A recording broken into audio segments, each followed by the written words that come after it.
Alam mo kapatid, yung mga natural disaster, nasa kontrol ng Diyos yan eh. Nangyayari yan pagka ang tao, napakasama na ang ginagawa. Dapat para wag kang matakot sa bagyo. Malapit ka sa nagpapabagyo kasi may nagpapabagyo eh.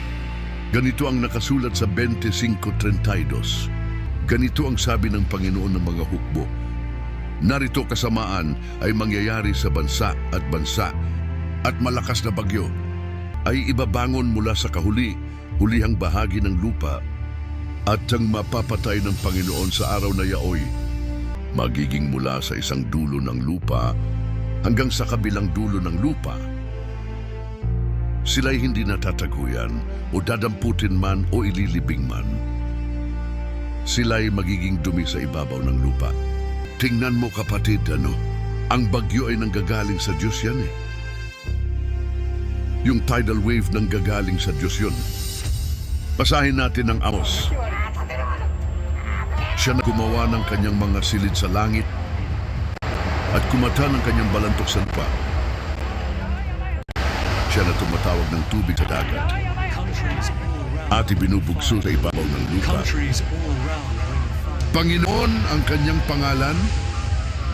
Tumatawag siya ng tubig sa dagat, ibinubugso sa ibabaw ng lupa. Alam mo kapatid, yung mga natural disaster nasa kontrol ng Diyos yan eh. Nangyayari yan pagka ang tao napakasama na ang ginagawa para magpaalaala ang Diyos.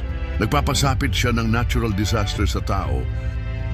Basahin natin ang Hom Kapitulo 9, versikulo 5. Na siyang naglilipat ng mga bundok at hindi nila nalalaman pagka nililiglig niya sa kanyang pagkagalit.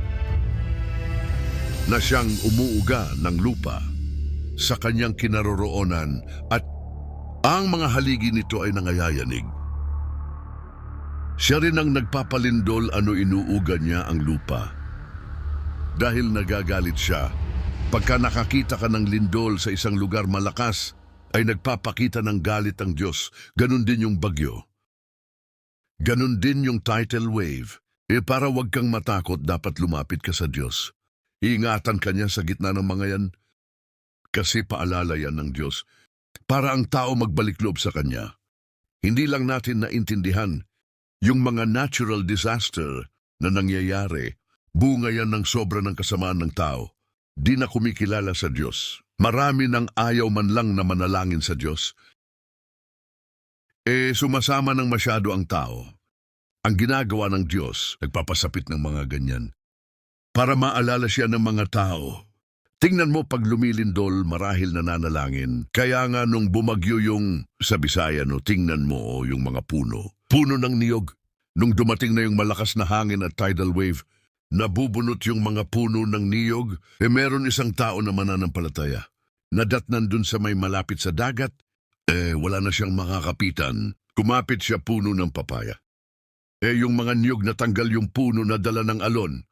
Siya sa papaya lang nakakapit, hindi siya natamaan, hindi siya nalunod.